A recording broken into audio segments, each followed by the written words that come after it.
Nigeria government, they do look Nigerians, say they be fool. And the big problem we can't do for inside this matter, and I be say Nigeria no get solution to this matter where they tell us so. Nigerians will not get solution. Prove me wrong.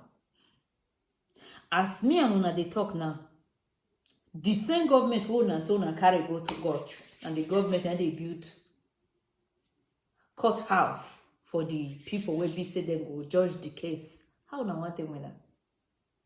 Person where they give them food to take eat. Now na want go judge for court. For now we never see this video, mona see and una go understand say until Nigeria really decide, Nigerians decide to do the things they need to do, there is nothing anybody can do about it. These people will do what they know how to do best with the citizen. As reactions trailed President-elect Bola Ahmed Tinubu's comments, which he made on Thursday during the inauguration of Justice Ndu Magistrate Court Complex in Port Harcourt. Tinubu stated that his administration will put incentives and policies in place to make corruption unattractive for judges and other Nigerian workers, adding that the temptation for corruption would reduce if the right incentives that guarantee a conducive working atmosphere are implemented. This is the way to fight corruption. You don't expect your judges, and you have been contributing very well to this. You don't expect your judges to live in squalor, to dispense justice in squalor. This is part of the changes that is necessary in our policy think tank. We must fight corruption, and we definitely must look at the other side of the coin. If you don't want your judges to be corrupt, you got to pay attention to their welfare. Well, all right. You know that this statement has generated a lot of reactions. Basically because of, the controversial election. He has a petition at the election tribunal. A lot of Nigerians have reacted to his statement. I'll take one from Daniel, who wrote, Buhari promised to fight corruption before he assumed office. But look at how things turned out. Tinubu is promising the same, whereas he was declared president-elect after a biased election. And majority of the people he's working with have questionable characters. What a joke. Well, another Twitter user... The truth has to be said. You see, I would like to comment on both stories. The first story is about the judges. I'm not surprised. It's the kind of country we live in, Audrey. As from today, please, you can call me Judge. Because it's obvious that you don't need to have... Judge Rufai. Yes, Judge. I like it. Judge. Dr. Batu, please call me Judge. You have to have a law degree. You don't have to have a law degree in Nigeria. That's the sad reality. And that's the kind of country, I think, you see, the kind of absurdities that happen in Nigeria are kind of things Franz Kafka talked about in one of his novels. So this is a Kafkaesque reality in our country today. It's just like all sorts of people are being called engineers without any engineering degree. As long as you can repair a fan somewhere, say engineer, I used to say, just like people that are being called engineer, they even learn structural engineering or anything. But that's the kind of society we live. Concerning this, what's it called? President-elect saying he wants to make corruption unattractive. How ironic is a state governor supposed to be building court complexes in the first place? So how ironic on a day you are launching a project that is supposed to be an anomaly, because this does not amplify the independence of the judiciary. You're saying you want to make it unattractive. I gave an analysis this morning. The best way to make it unattractive, apart from financial independence and autonomy of the judiciary, is the fact that you should whittle down the power of politicians.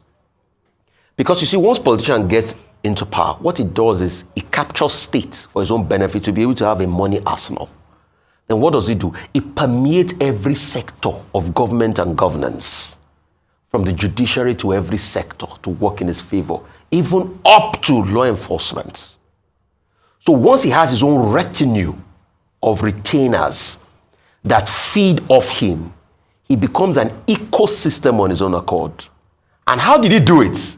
He did it with the capacity of state capture, not even his own money. And that's why I see people get into politics in Nigeria and all of a sudden they become multi-billionaires.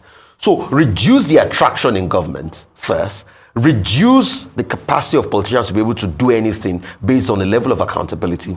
Then the second part is improve upon the economy and the social structure of Nigeria in such a way that a take-home pay of a judge we know will actually take him home.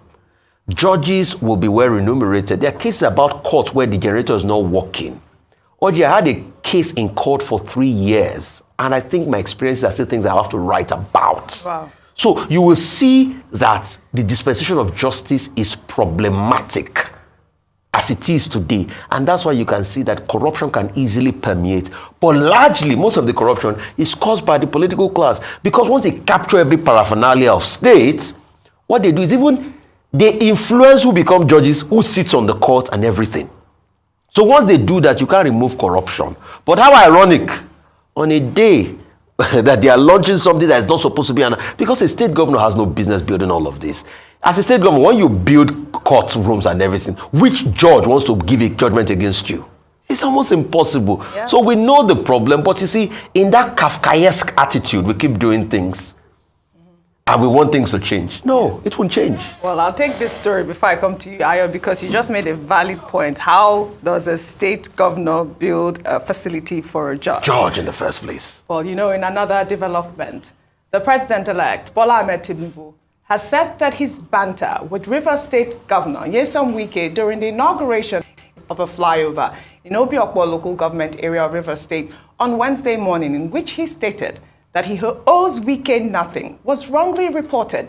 Tinubu made the comment during a banquet dinner, adding that he cannot even approve a dime until he's inaugurated, and that there can only be one president at a time. I had changed a banter with the Governor Wike.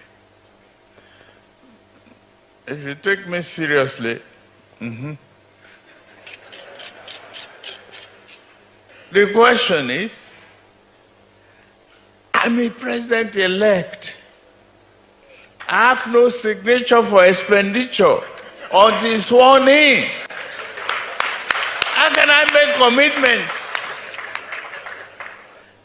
I cannot sign a dime of Nigerian money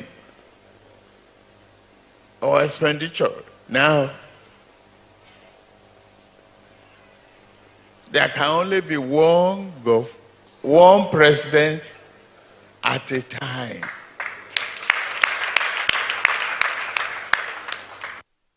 All right, there you have it. The president-elect is saying that, you know, his banter was misreported. You know, yesterday the first thing I said, but he's been an advocate for true federalism where states are supposed to, you know, take control of their resources, infrastructure, and all of that. I don't know what your thoughts are with all of these. Okay, it would have saved us a lot of analysis yesterday if you had just simply added, I owe you nothing until May 29, 2023, so that we wouldn't have, because one of, you know, words were used as presidential, hopeful that, you know, the scam that some of the governors, I'm not saying the governor, this is a scam, it has to be investigated to find that out, but that some of these scams in terms of repairing state roads, very extensive conversation. If you didn't watch yesterday's show, please definitely go back to it. So he now coming back to say that let me use we, because they're the only ones that I know, you know, misreported, didn't credit him properly. In fact, he said it was poverty of the mind and poverty of thinking for you to just insinuate or deduce from his statement that this was what he meant. I'm sorry that then we gave the benefit of the doubt, because what we had said yesterday based on his statement was that it wouldn't be business as usual. So obviously, inversely, what he's saying is that come after May 29, when he does become president, there would be a refund when he's able to sign expenditure. I hope I haven't now misrepresented again or misreported what he said. But then this goes back to the statement he made earlier about corruption and incentives for making corruption unattractive. These are part of the issues that we are talking about with regards to ending corruption.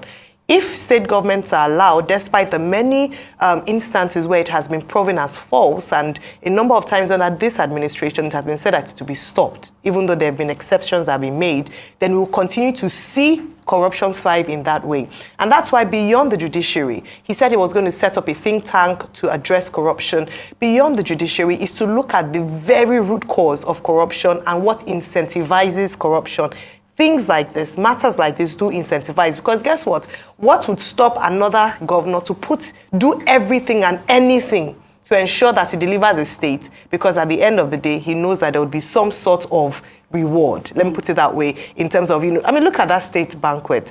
I'd like Governor Nyesom Wike to release how much he spent on this 2-day visit.